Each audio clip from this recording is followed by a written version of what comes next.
All right, let's go ahead and get started with class today. So there's no real new announcements for today, so we can just go ahead and let's review a little bit about what we talked about in the previous class. And so the focus of the previous class was on post-transcriptional regulation of gene expression by small RNAs. And the first pathway we talked about was RNA interference, or RNAi. It is a method to interfere with the expression of a specific gene. And so what it does is it uses small RNAs to target a specific transcript for degradation. And we went through the basic steps that happen in this RNA interference pathway. In some cases, we might initiate RNAi by designing long double-stranded RNA that we deliver to a cell, we inject into an organism. And what happens to that long double-stranded RNA? It gets processed by a cellular enzyme. What was the name of that enzyme? I heard it. Dicer. It dices up the double-stranded RNA into smaller RNAs that work in RNAi. And what did we call those smaller RNAs? siRNA, so small, because they are small from the double strand, and the I comes from RNA interference. So siRNAs are small interfering RNAs. These RNAs will initially be double-stranded after they're chopped out by dicer, and then they'll get peeled apart, and one of the strands will be picked up by a cellular protein called... So RISC is the name of the complex that includes the small RNA and the protein. What is the protein? Argonaute, yes. So Argonaute is the name of the protein, picks up the siRNA, and within that RISC complex, so RNA-induced silencing complex, the siRNA is the guide, and it's going to go around and is trying to base pair with messenger RNA sequences. It is doing this as part of the complex with the Argonaute protein. And then when it finds a spot where it can perfectly base pair to that messenger RNA, Argonaute has a catalytic activity, and what does it do to that messenger RNA? Cleaves it. It chops it in half. It's an endonucleolytic cleavage to just the mRNA. That gets cut in half, and then it's going to be rapidly degraded. And so that's how you are silencing the expression of the gene that makes that mRNA that you wanted to target. The siRNA, remember, it does not get cleaved in that reaction, and so this RISC complex can be used again. Go around, find another messenger RNA to which it can base pair, cleave, degrade, and so it's multiple turnover. And that's why you need really a small amount of these double-stranded RNAs to go into this pathway in order to get this silencing, this RNAi pathway to work. Any questions about RNAi? All right, so factors that are involved, cellular factors that are involved in the RNAi pathway, can also be involved in this cellular pathway called the microRNA pathway. So microRNAs are genes. They are encoded in our genome. Our human genome is believed to contain over 1,000 different microRNA genes. So just like your protein coding genes, they're going to have promoters. There's going to be regulatory elements. Most of them are transcribed by RNA polymerase II. So they're going to go through the same types of regulation that we talked about for protein coding genes. When a microRNA gene is chosen to be transcribed, the initial transcript is going to be relatively long, hundreds of thousands of nucleotides long. What do we call the initially transcribed microRNA? The first is the primary. So primary first means primary. So the primary transcript, and then we abbreviate that sometimes Pri-microRNA. So this is the Pri-microRNA. And so the blue here is indicating what will eventually be our mature microRNA. That blue part is going to be involved in a stem structure, in this hairpin structure. The RNA folds back on itself. And that's how this nuclear enzyme is able to recognize here is the hairpin that contains what will eventually be my mature microRNA, and I'm going to clip that out of the primary transcript. Does anyone remember what this nuclear enzyme is called? Drosha, exactly. So drosha is the name in many organisms, not all, of this activity that clips out this hairpin. And when it is this shorter hairpin, what do we call that? It goes from primary to precursor. So pre-microRNA. This is the pre form of the microRNA. It is then shipped out to the cytoplasm. We didn't talk so much about how that happens because it's different in different organisms. But once in the cytoplasm, this precursor microRNA that has this double-stranded nature is then recognized by what enzyme to basically clip off that loop? Dicer. So Dicer sees this also as a double-stranded RNA, and it's going to clip off the end here. And so now we have temporarily a duplex of the microRNA, both halves. One half is going to be chosen by Argonaute. So microRNAs get bound by Argonaute proteins. The other half gets degraded. It's not bound by a protein. It gets degraded. We sometimes call the other half the star strand microRNA or the passenger strand microRNA. And that's to contrast it with the one that gets bound by Argonaute. We call that the mature microRNA or the guide strand microRNA. The microRNA in complex with Argonaute is then going to go around and try to find complementary sites in target messenger RNAs, usually in 3' UTRs.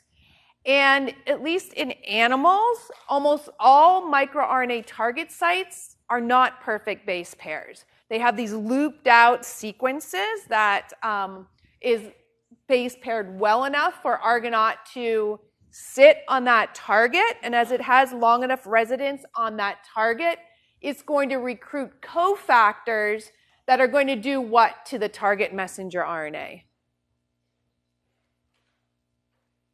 So when a microRNA finds its target, what does it do to it?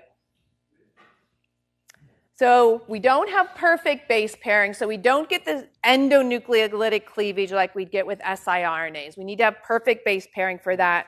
But we do get degradation because this Argonaute complex is able to recruit deadenylases. Deadenylases chew off poly-A tails. You degrade the poly-A tail, the RNA is going to be vulnerable to degradation. There are also pathways that primarily work at inhibiting the translation of a messenger RNA. And so it really depends on what cofactor proteins are available in the cell for Argonaute to recruit and then either block the translation, cause the degradation, or do a little bit of both. The ultimate result is going to be silencing, right? You're not going to make the protein. Same with when we had RNAi, we cleave the RNA, RNA goes away, you can't make the protein. Here, if you deadenylate and degrade or you translationally repress, you don't make the protein. So in both cases, we're getting repression of a specific gene that has been targeted by a small RNA. Any questions about the microRNA pathway? Yes? Yeah, so it means that this is all in the nucleus right here. This would be the nuclear membrane. And so, of course, you have transcription in the nucleus. You have the first processing step happening in the nucleus. Precursor goes out to the cytoplasm. That's where Dicer is, does the final processing. And then that's where your mature messenger RNAs are to allow them to be repressed by the complex.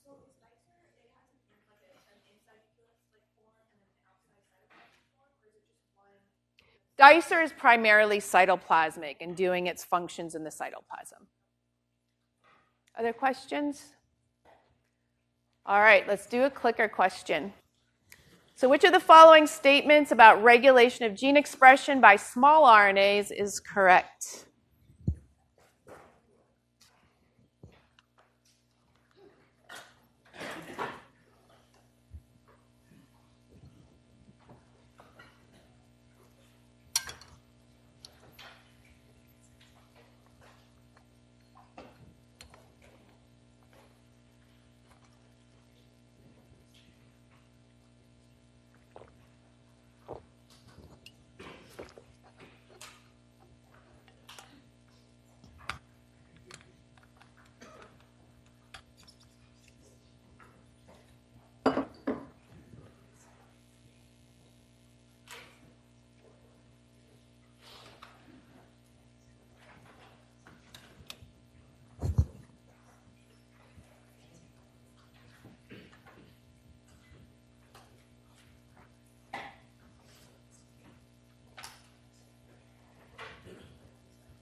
10 more seconds.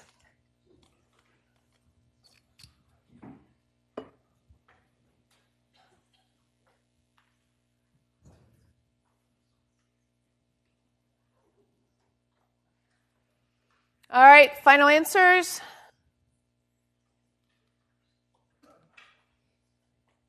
All right, again, we're liking more than one of the above. So E, very popular answer here. All right, let's go through all of this. Who wants to share their answer and their thinking? Lydia.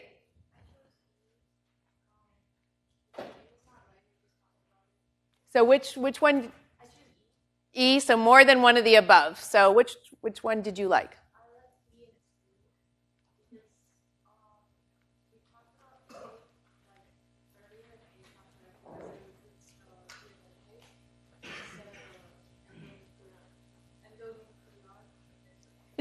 No nuclear.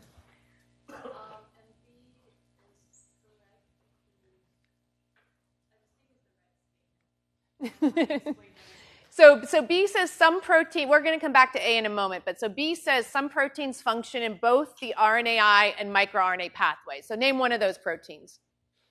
Dicer, what's the other one? Argonaute. So dicer and Argonaute we mentioned in both of those pathways. So yes, absolutely, B is correct. Let's go back to A. MicroRNAs can cause endonucleolytic cleavage of an mRNA if they perfectly base pair with a sequence in the mRNA. So what we said is, in animals, typically microRNAs only partially base pair with their target. If you have partial base pairing, you cannot get endonucleolytic cleavage, right? So that is true. But what if you give it a sequence to which it can perfectly base pair? It's still microRNA, still expressed in the cell, but you give it a sequence to which it perfectly base pairs. Is Argonaute going to cleave that? Yeah, it is. Argonaute doesn't know if it has a microRNA or an siRNA or where it came from. Just knows it has its small RNA. It's going around looking for complementarity.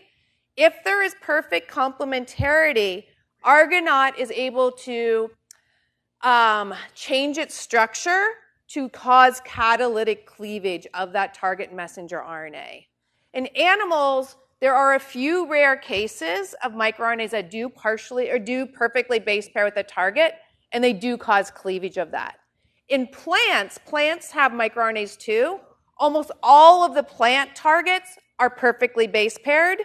You get cleavage. So it is the structure of the small RNA with its target sequence that will determine whether Argonaute can cleave or not.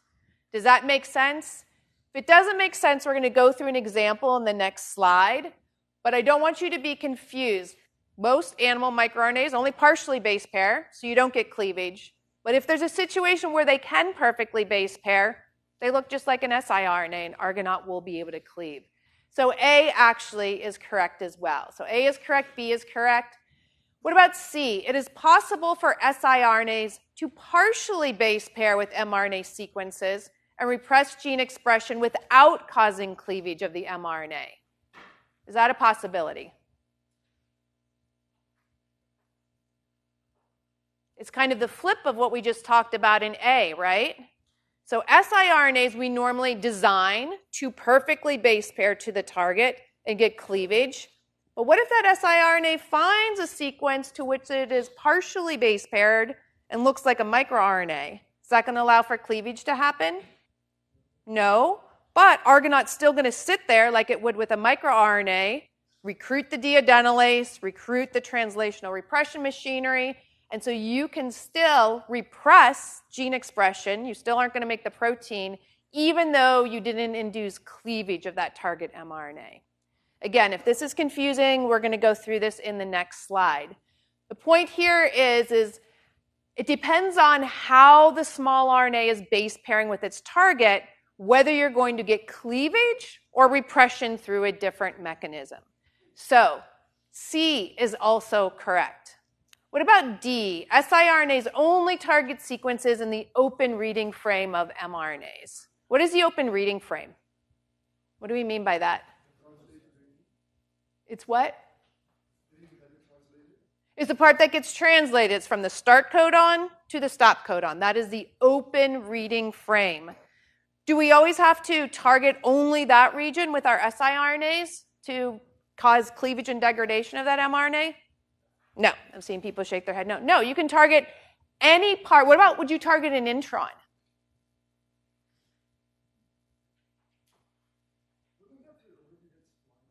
Would already have been removed. So Argonaute is primarily in the cytoplasm, so you are targeting mature messenger RNAs.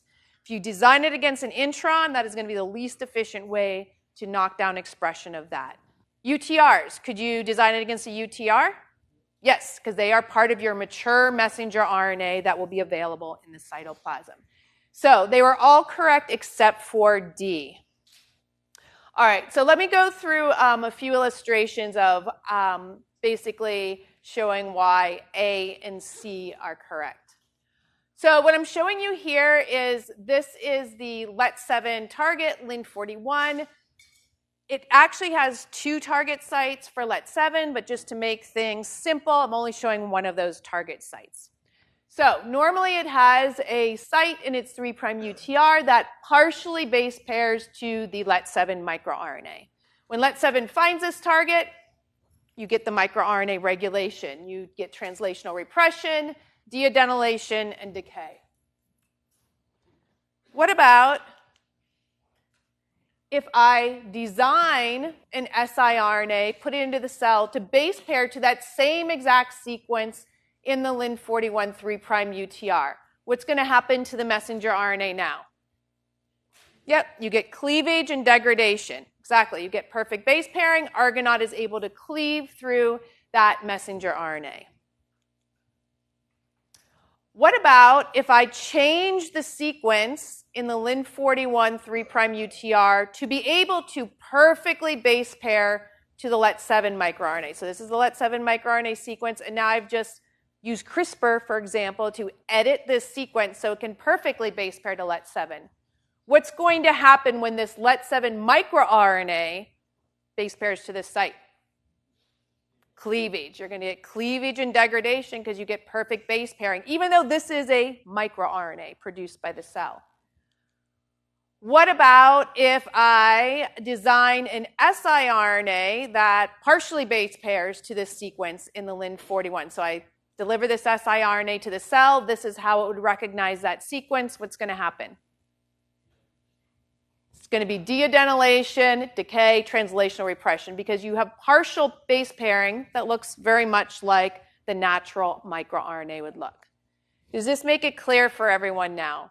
You just have to look at the base pairing property. Now, the reason why I wanted to really highlight this is because this leads to a very important practical consideration if you are doing an RNAi experiment. So, let's say you're designing an RNAi experiment. You want to target this specific messenger RNA because you think this is necessary for cell viability. And so if you knock it down, the phenotype you expect are the cells to die. So you know the sequence of the mRNA. It's very easy to design your siRNA. You design it so it will perfectly base pair to a sequence within that messenger RNA. Great, that will work. But can that same siRNA potentially partially base pair to some other sequence within your huge transcriptome in the cell? Yes. And the problem is it's very hard to predict what kind of partial base pairing will actually lead to regulation through the microRNA pathway. So when you put your siRNA in, all right, it's easy to test. Did I knock down and get degradation of this mRNA? Great. Maybe you get your phenotype, the cells died. But you don't know what we call then off-targeting, or these non-targets that might also be repressed. So what do you do to make sure that the dead cells were actually because this was getting knocked down and not because this target you don't even know about was being repressed? Any ideas what you could do?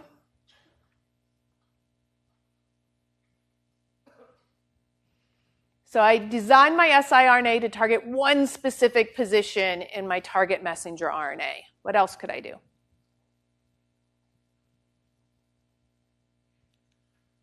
I could target a different position in that same messenger RNA, right? So these messenger RNAs are thousands of nucleotides long. Just pick a different position, design your siRNAs, And the odds that this other position would hit the same exact non-target RNA is going to be very low unless they are like duplicated genes, right?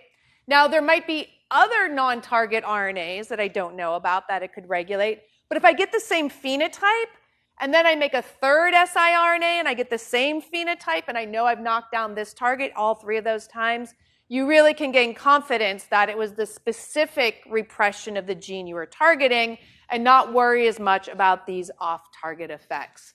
So what you want to do in your RNAi experiment is use multiple siRNAs in different sets of cells that will target different sequences in your messenger RNA to avoid conclusions based on off-target effects.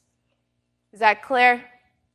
All right. Yes? So by designing like multiple siRNAs, we have just to determine that this messenger RNA and this gene is the one that's...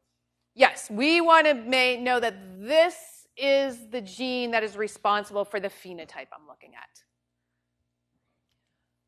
All right, so now let's move on to talking about CRISPR, which was this last section we didn't get to in class last week. And it's also a mechanism that uses small RNAs to guide a protein complex. But instead of targeting an RNA, it is targeting DNA. And we can use this to edit or change the sequence of pretty much any DNA we're interested in. And the reason that we know about CRISPR is it was discovered as a natural antiviral defense in bacteria. Bacteria use it against phage, and we'll talk a little bit about that.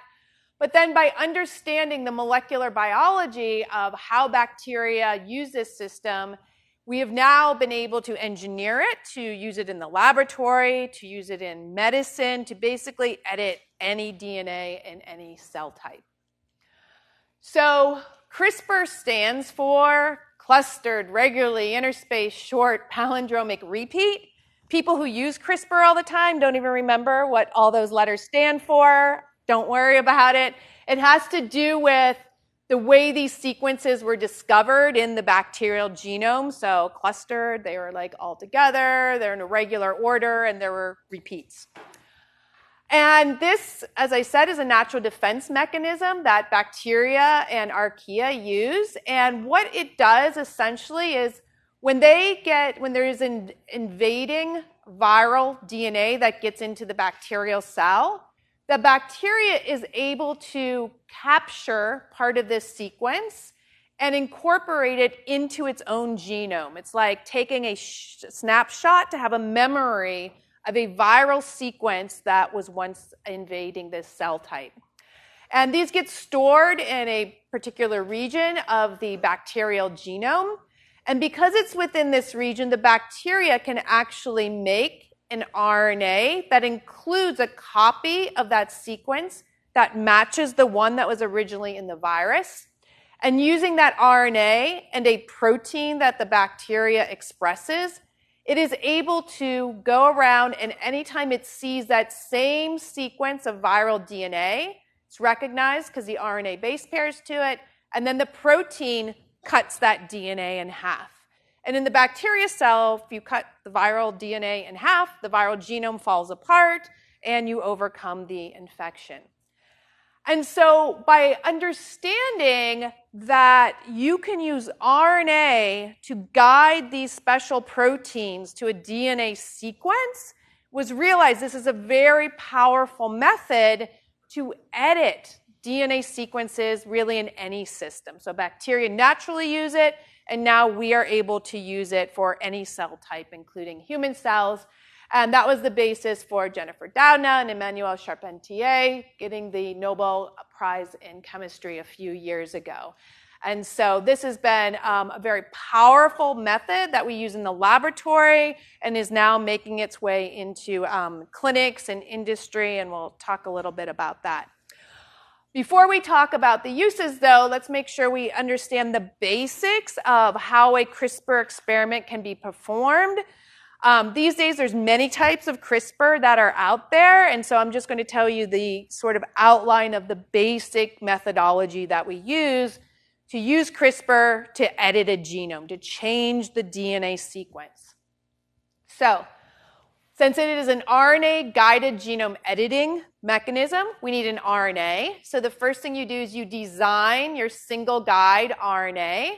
And the way you design it is you make sure that there is a sequence in that RNA that will be able to perfectly base pair to a sequence within the genome, within the DNA, where you want the editing to occur. And then we include, there's additional RNA scaffold sequence that needs to be included in this small guide RNA. And that helps it associate with the protein that is actually going to do the enzymatic activity, the protein that is going to cleave the double-stranded DNA wherever the RNA has guided the complex to. So you design your sgRNA, and then into your cells, you introduce this guide RNA, along with, you can introduce the protein directly. You can make the protein in the lab. You can buy the protein from a company.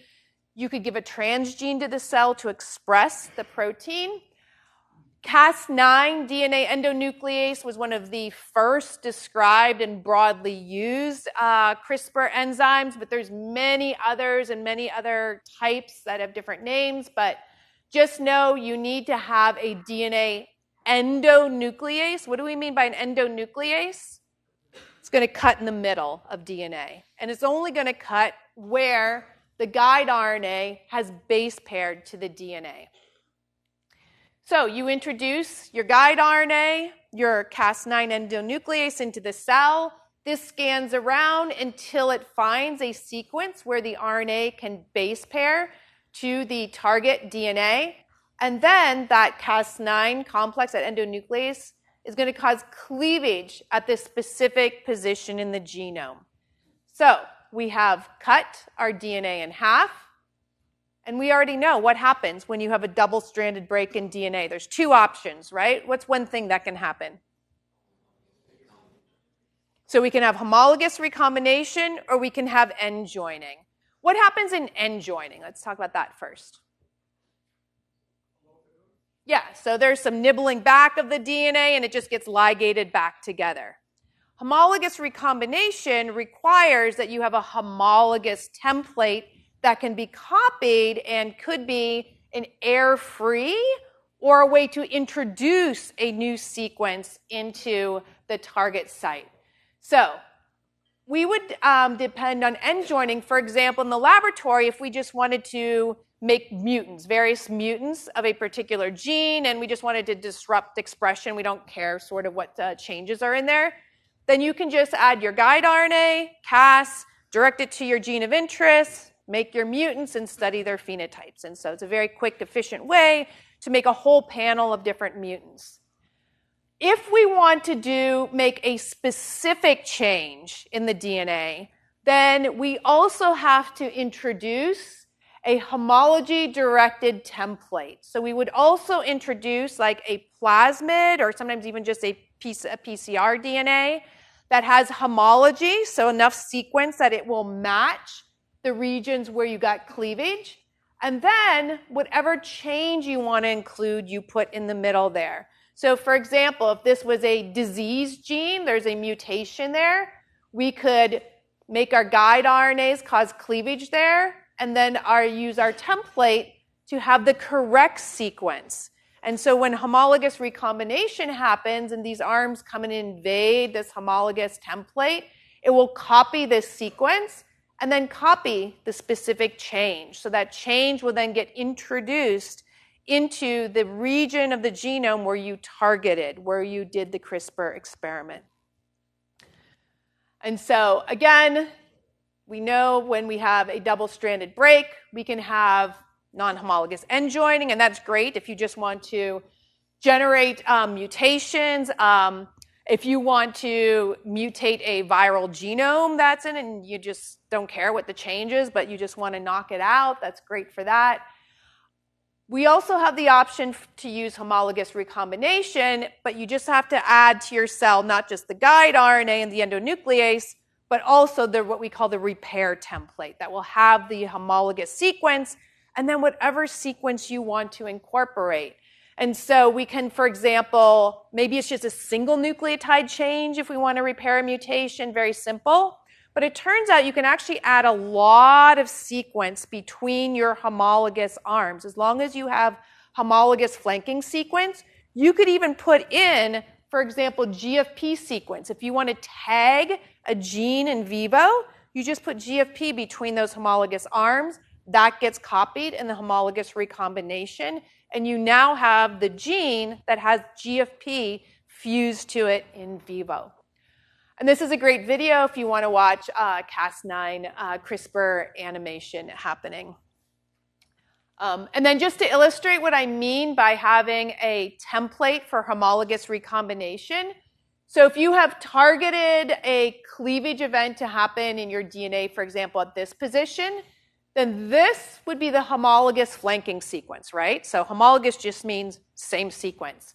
So your template simply needs to have the same sequence on either side, and then you can put between those sequences whatever you want. It can be thousands of nucleotides long to encode something as big as GFP, for example.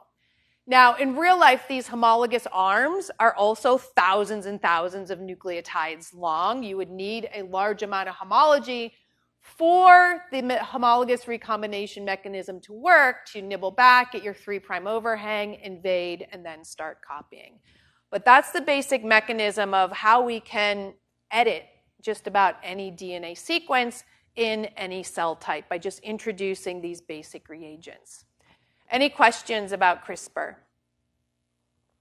And I'm sure you've all heard CRISPR. It's in the news quite often for the applications it's being used for. Has anyone heard in the news or know anything that CRISPR has been used for?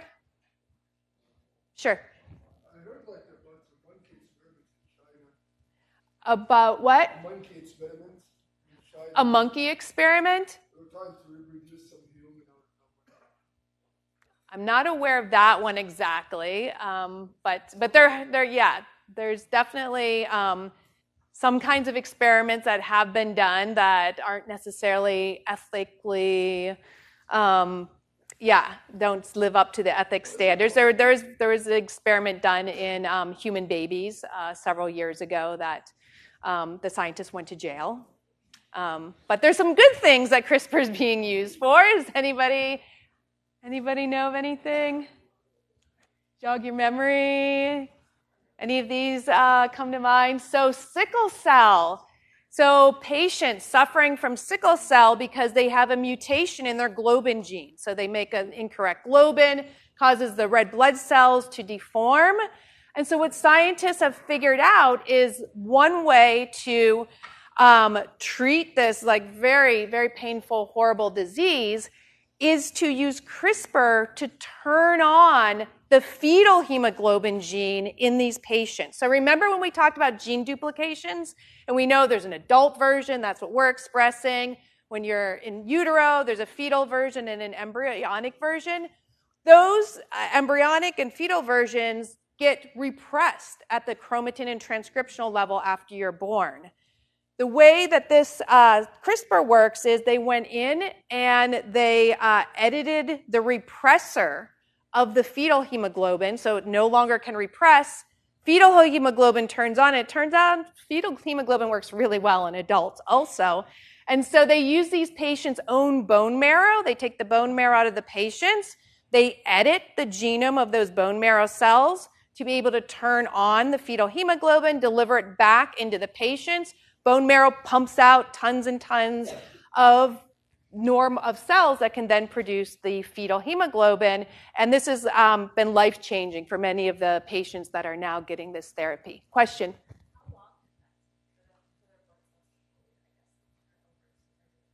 Yeah, so your blood cells turn over pretty quickly. I think it's like 3 months. And so, I mean, it's, it's a $2 million treatment, but once you have it done, you don't have to go on all the horrible medications that you were having before. And once it's in the marrow cells, those reproduce themselves. And so you have sort of a probably permanent supply then of cells that are able to make the correct hemoglobin and really help these patients. And so that's a really, I think, really exciting example of how this is making medical progress. Yes, Antonio. Just a question on CRISPR.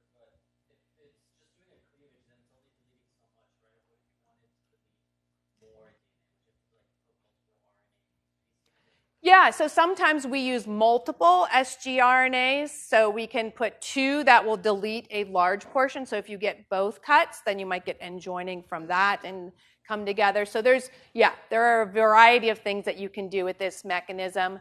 Yeah, exactly. This was in the news very recently. Patients with having very high levels of LDL and triglycerides and really bad cholesterol were treated to an editing event that that knocked out the gene that promotes expression of these cholesterol enzymes, and this has been really had some very promising results where it's cutting it in half. It's a liver enzyme. What did we say about delivery? Everything goes to your liver, and so this is why this has been effective. You don't need all your liver cells to get the editing, just enough to be able to knock down the levels of that enzyme, and that's been useful. CRISPR has also been injected into the eyes of certain patients who have a congenital form of blindness to fix the actual one gene that is mutated in these patients that have this blindness. This is having some efficacy where they're actually beginning to get some of their vision back. In farming and feeding and also other kinds of agricultural things, CRISPR is being used. They're manufacturing or ways to make mosquitoes resistant to the malaria so that they cannot spread this anymore. There's pigs that have now had the receptor that's necessary for a certain virus to infect them, knock that receptor out. Pigs no longer can get infected by this virus.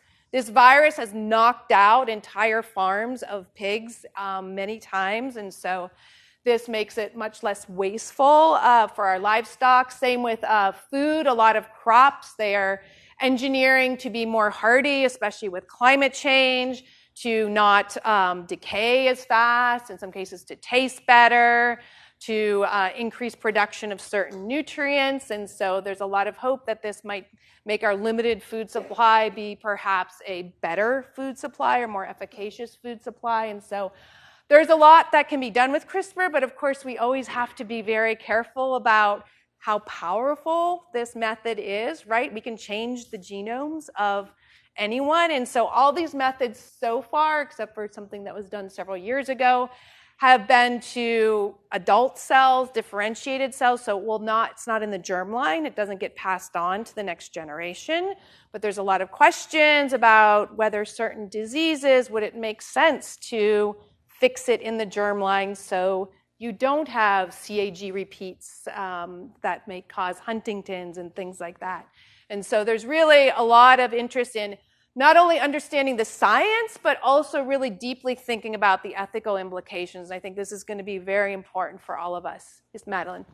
So is it essentially like GMO, like when we talk about crops, stuff like that? So far, this is not considered GMO because it is not introducing, at least most of these, a gene from another organism, which is typically GMOs are like taking a fish antifreeze gene and putting it into a strawberry. Here you're taking the organism's own genome and changing it, so it hasn't gotten the same sort of labeling. Now, whether that is correct or not, again, this is one of these big ethical questions that I think deserves a lot of debate. All right, so let's move on to a new topic tonight and talk about DNA cloning and characterization, which would be important because if we need to design a homology template to do our CRISPR experiment, we might need to know how to do cloning and how to validate that sequence through DNA sequencing methods. And so we're going to talk about some basic steps of how we would make recombinant DNA and analyze it, and then perhaps use it in expression systems. So when we use the term recombinant DNA, this simply means DNA from two different sources put together. And so typically we will have a DNA fragment, a sequence of interest, maybe something that's encoding a gene we're interested in studying or producing. And then you can put it into these vectors, sometimes called a plasmid. in order to introduce it into usually bacteria cells that will then copy that recombinant DNA. Because the bacteria cell is doing the copying, it's high fidelity, right? So it just sees it as its own DNA. It's going to use all those proofreading mechanisms. And you get many, many copies that can then be useful for whatever your downstream applications are. So a very important tool for at least some types of cloning that we do is the use of restriction enzymes. So we've talked about restriction enzymes before.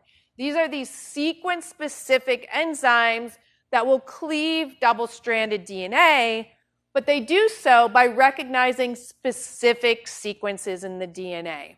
And so, for example, the ECHO-R1 restriction enzyme sees this sequence, 5' G-AATTC, and does this staggered cut wherever it sees that.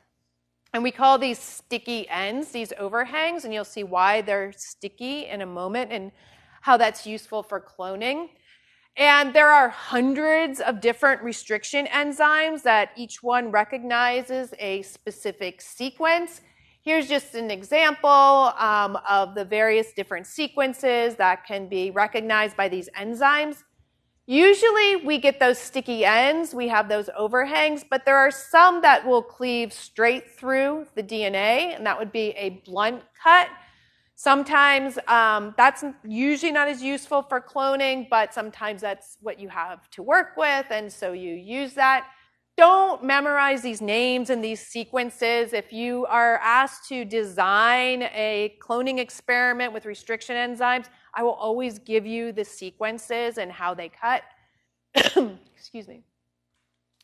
So let's look at how we would actually use these restriction enzymes to cut our vector open and cut our insert and then be able to ligate them together to make our recombinant DNA.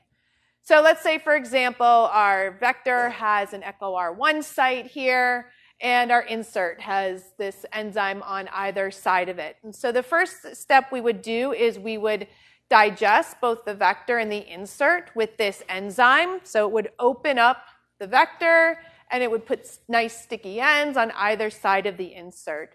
And so now let's look at why we call these sticky ends and how these are useful for cloning. So in the next slide, we're just going to zoom in on one side of the vector and one side of this insert, but the same exact thing would be happening on the other side.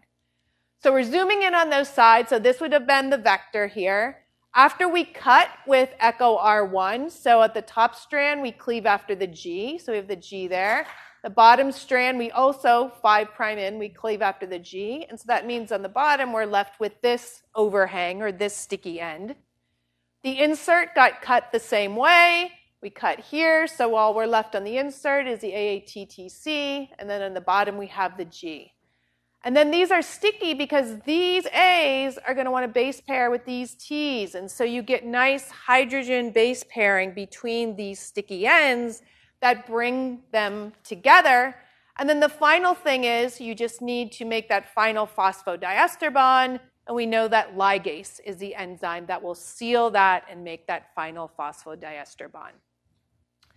Now, when you're doing this, some of you might be realizing, well, if I use this enzyme to cut open my vector, why don't these just ligate back together? Because I have sticky ends right here. And so it's much easier to do an intramolecular reaction than inter, two different molecules. Does anyone know how you can prevent this religation from happening, what we do in the laboratory? Anybody take recombinant? You? What's that? Just freeze them? No, we don't do that because we're going to need to add our insert eventually to be able to do this reaction at usually 37 degrees. What we do is we actually use an enzyme called phosphatase, and as its name suggests, it removes those phosphate ends. If you don't have the phosphate end, you can't do a ligation reaction. You treat the vector with phosphatase, but not the insert. So your insert then is the only thing that has those phosphate ends. When the sticky ends come together, you get ligation, and so that is what will prevent this from religating on itself and instead picking up this insert so you can make your recombinant plasmid. Everyone see that? All right, let's talk a little bit about these vectors that we use for this cloning. And these vectors, they're commercially available. There's many different types that have many different types of sequences. But typically, there's three important elements or three important parts of a vector you're going to want to be able to do cloning. First of all, you're going to need it to have an ORI. What's an ORI? An origin of replication. Remember we said that we're going to put our plasmid into the bacteria cell, so it will amplify and copy it. Bacteria polymerase needs to be able to recognize this DNA, and so it's going to need to have an origin of replication that can be recognized in the cell type you're putting it in.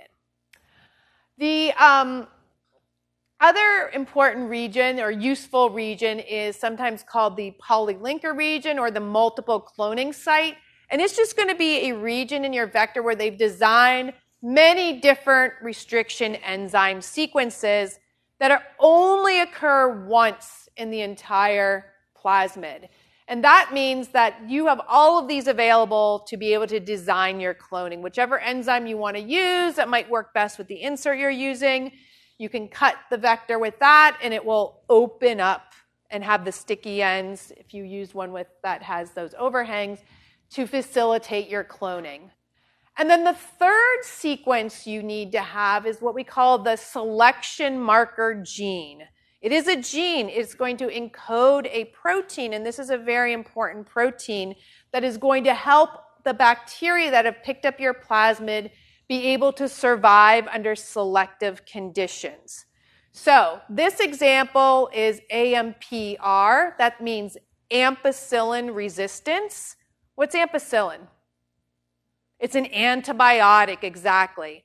Normally, if you put ampicillin onto a bacteria cell, they die. The ampicillin breaks their bacteria cell walls. They can't survive.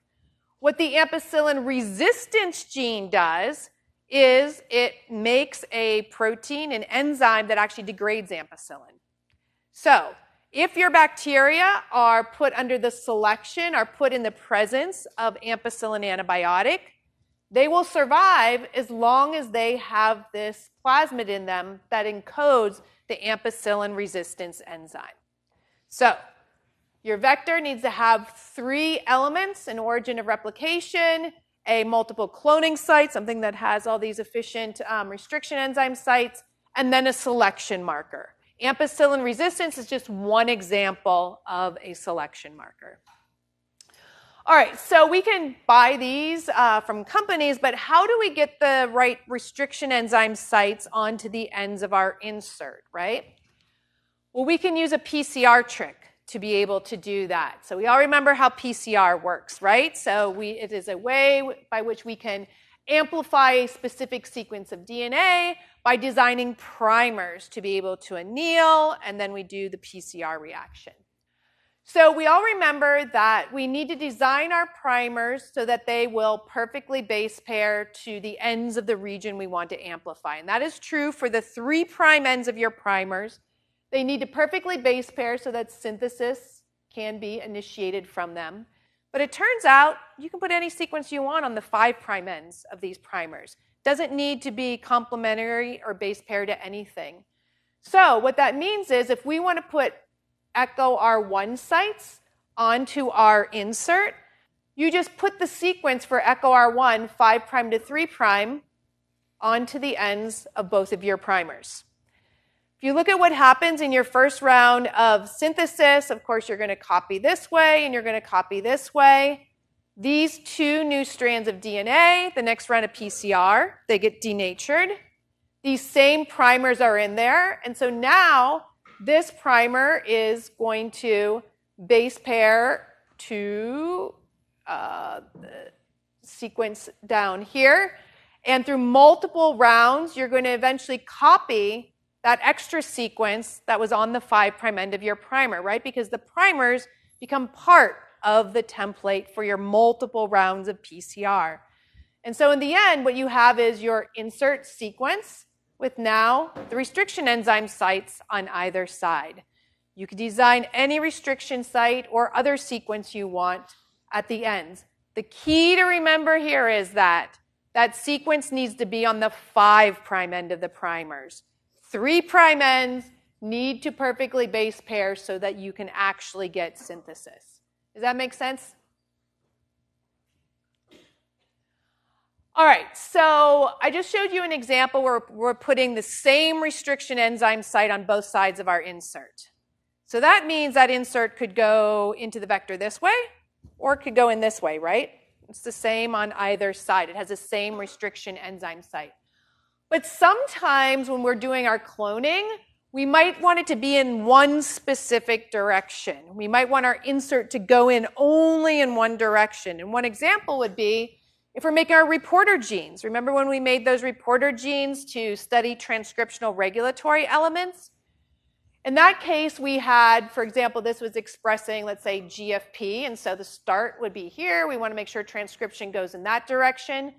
So when we put our deletion series in here, if this dot represents the +1, we want the +1 near where transcription starts, right? Not on the other side. We want to make sure that they go in only one direction. So how can we force an insert to ligate in a particular direction? And this is what we call directional cloning. And so I'll take you through the steps of how we would do that. What it does is it takes advantage of using different restriction enzyme sequences on either side of your insert. So let's say, for example, in this case, there's already a promoter in our vector that's going to drive high expression of whatever gene we want to clone in downstream of it. So if we draw it this way, so here's the promoter, it's already here, and this is where we want to clone, let's say, this little peptide sequence here. So here's the start codon, here's the stop codon. So we want to make sure the start codon is near the beginning of transcription. It's very important for this to insert in a specific direction. Otherwise, you're going to make the opposite sequence of messenger RNA that is not going to make the protein that you want. So how can we do directional cloning here of our insert?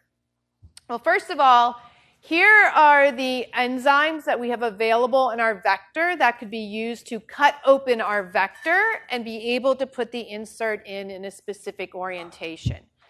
So the first thing you should look at is, all right, here are the sequences that will be cut whenever we add any of these enzymes in. And here is the sequence of my insert. So we know each one of these sites is only once here in our vector.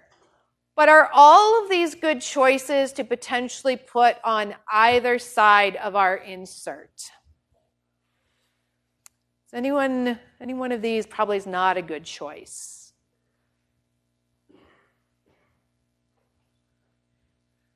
So remember, we're going to use these enzymes to cut open our vector. We're going to put the sequences on either side of the insert and then cut them.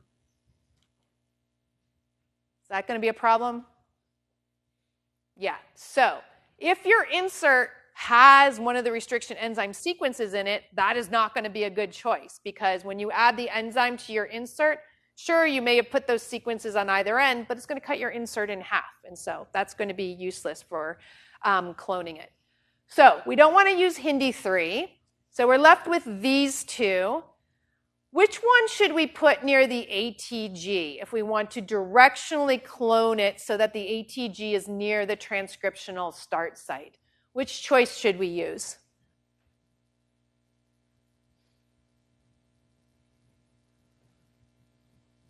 So we're going to open this up, and we want to be able to insert this in. And so these are our two choices for putting on either end. Which one should we put down near the ATG?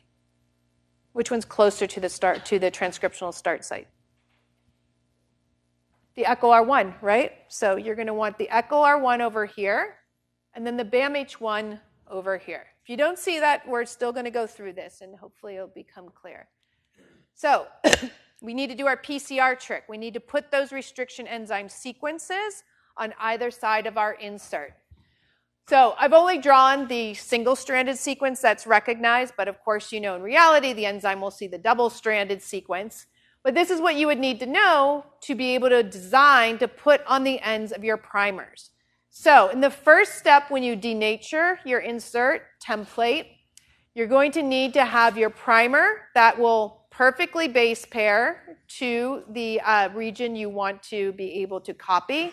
And then at the 5' end, we're going to add that echo R1 sequence. And that's because here's our ATG, where we want closer to the beginning where transcription starts.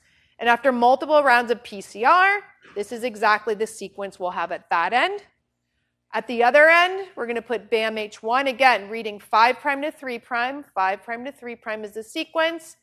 The 3' end needs to perfectly anneal, perfectly base pair to the sequence you want to amplify.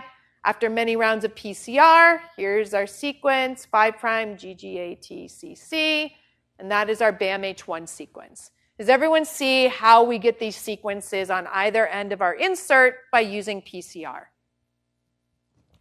All right, so how are we going to get this into our vector then? Well, first of all, we can use our enzymes to cut the insert. We'll get those sticky ends right here. So our insert has been cut. Those little pieces would just be washed out of the reaction. Here is our vector. I'm just zooming in here on the vector. And so here's an echo R1 site when you cut. Here's the BAMH1 site you cut. This middle little region here, you can just get rid of that. And you will now have, so this region will go away. And you will have these open ends, these sticky ends. The vector will now be open. And I think you can see how this will nicely fit, almost like a puzzle coming together. So the echo R1 site here is going to come down base pair to the echo R1 site here. BAMH1 is going to base pair here. You add ligase, seals them up.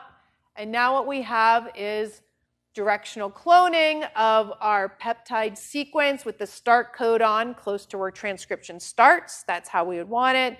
And then the stop down at the other end. Does everyone understand those steps for directional cloning? Sometimes you don't need a direction. Sometimes you just want an insert to go in. It doesn't matter which direction. You could just use a single enzyme. Sometimes you do want directional cloning, and just using 2 different enzyme sequences will make that very easy for you.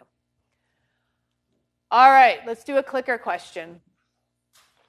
So which of the following strategies would allow you to clone an insert that includes the bold underlined sequence into a vector with this multiple cloning sequence? So here's your enzyme options. This is the part that you want. It's okay if you have more than that part, but it at least has to include this.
Ten more seconds. Final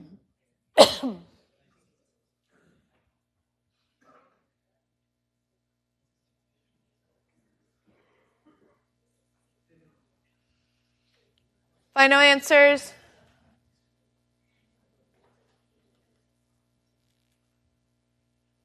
All right, so maybe more than one of the above, maybe just one of them. Let's go through this. All right, who wants to share their answer?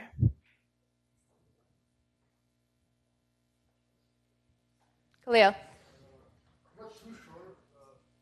Following the same like sense we were using for the example, C makes more sense. It's like I went to insert height D.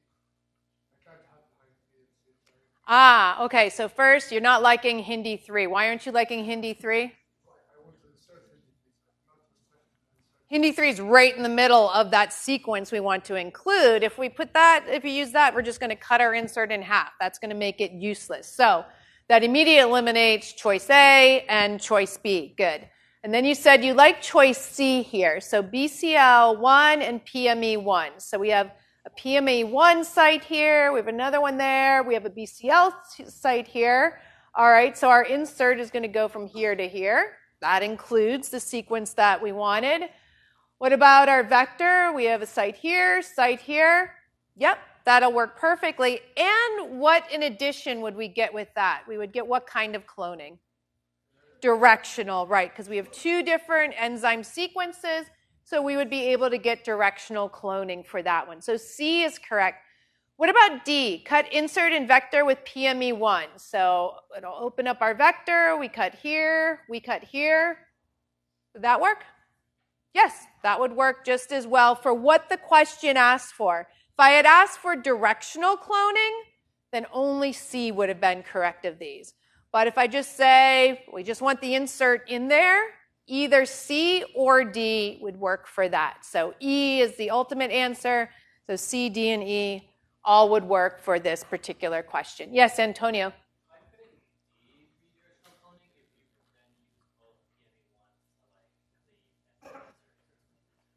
So if you cleave with PME1 here and here, and then you open this up in one place, the insert could go in the way it's drawn here, right?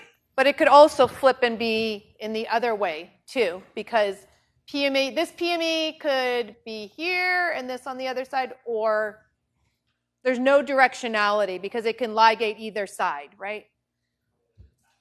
Yeah, exactly, yeah. And in fact, this is actually a blunt cutter, so if you blunt cut open with anything, then it could go in either way.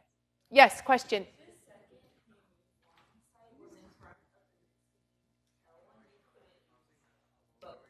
It would not be directional then. If we use both and this was PME was over here, then your insert would still be PME to PME here. Other questions? All right, so now we have learned, we know how to make our recombinant DNA clone, and so how do we get it to amplify in bacteria cells? So after you have put your insert into your bacteria or into your plasmid, you need to transform it into the host, which simply means getting that vector, getting that recombinant DNA into the host cell, which will often be E. coli bacteria. There's various methods, chemical or electroporation, that you can use, but basically it allows that plasmid to get in through the cell wall into the bacteria cell. So you need to get it into the cell. The vast majority of those cells that you try to get it into actually are not going to get it. In fact, many of them will die during this transformation procedure. And that's why it's so important to have this selection step. So this is where our selection marker is coming into play. If we have ampicillin resistance gene on our vector, what should we grow our bacteria in? Ampicillin, exactly. And so only the bacteria that have your vector in it are going to survive. All the rest will die. And so now what you have is a population of bacteria that have your vector in them, that is being amplified, that is being copied by the bacterial high-fidelity DNA replication machinery. And so then often you can take that transformed set of cells. Sometimes we plate it onto like an agarose plate, and you can see little colonies of bacteria. So this little dot is actually millions of copies of a transformed bacteria cell that has grown up. And so all the cells from one transformed parent is what we call a clone of cells. Each dot of these would be a clone of those cells. And then the fragment inside the vector is what we call cloned DNA. And so just a little nuance between those terms there. And then the final step you'd want to do is make sure you got what you intended to do. So make sure if you were trying to do directional cloning, it actually cloned in the right orientation. Make sure that your PCR, when you made your insert, didn't pick up a mutation that is going to really screw up things down the line. And so you need to confirm your cloned DNA by sequencing. And so you can isolate your plasmid or your vector DNA from these cells and then do sequencing. Question? Yeah. When we like using the ampicillin, it's like 5 digits of insulin. Is that the same method that our body is using, like, to develop our resistance? No. Yeah. So some of the resistance can be bacteria have picked up resistance genes to various antibiotics, and therefore you can't use antibiotics anymore. These are ones that are designed for antibiotics that aren't really used in human health anymore, so that we don't pick up resistance genes. But I guess there's definitely overlap. Yeah. Yes. So it's true to say that not many of the bacteria will actually like top the bacteria,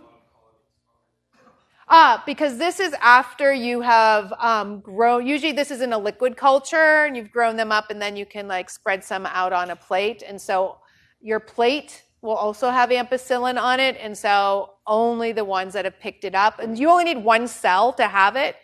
By the time you can see it on a plate, the colony, there's millions of cells. And that really just takes like overnight because bacteria propagate like very quickly.